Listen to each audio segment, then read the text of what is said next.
Russian officials and an American delegation led by Secretary of State Marco Rubio met in Riyadh to discuss the future of Ukraine.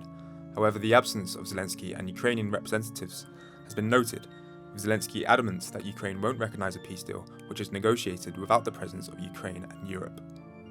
But in London, far from the negotiating tables, Ukrainians can only watch, wait and hope.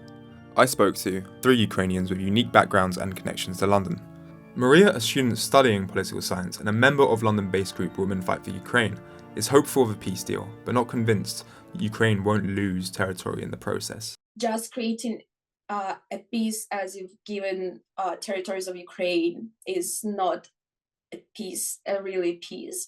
It's still a war for us because it means that our home is literally was torn apart, and now we have to fight and protect what is left, and also hope that one day we can reunite back our lands, and people who are from those territories can still go back home and just live their lives, not survive.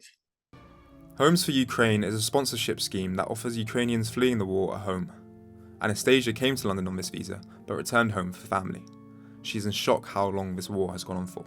I just thinking, 1 year and it would be fine, and I would be back at home and everything would be fine because it's just for 1 year. It's finished, it's over.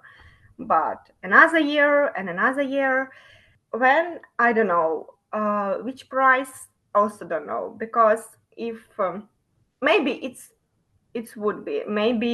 it would be kind of like a frozen conflict. Maybe not peace, but frozen for temporary time. I also spoke to Alex, who has helped Ukrainian refugees integrate into British society.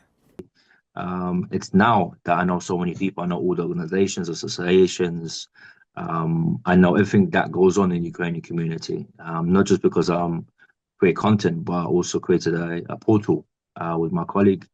And I started creating content, blogging, talking about London, helping them to understanding their own language, and I'd say another thing as well, because of the war spirit as well, in Ukrainian language, when they saw me, that I live thousands of miles away from Ukraine, and I'm speaking Ukrainian in the British soil, that gave them a sense of pride, saying that Ukrainian language hasn't died. With relations between the US and Zelensky at an all-time low, and Keir Starmer asserting his readiness to deploy UK troops to Ukraine, the conflicting stances will come face to face for the first time since Trump's re-election in Washington next week, as the West grapples with the future of Ukraine's sovereignty and the balance between resistance and Russian appeasement. Ukrainian Londoners can only watch from a distance.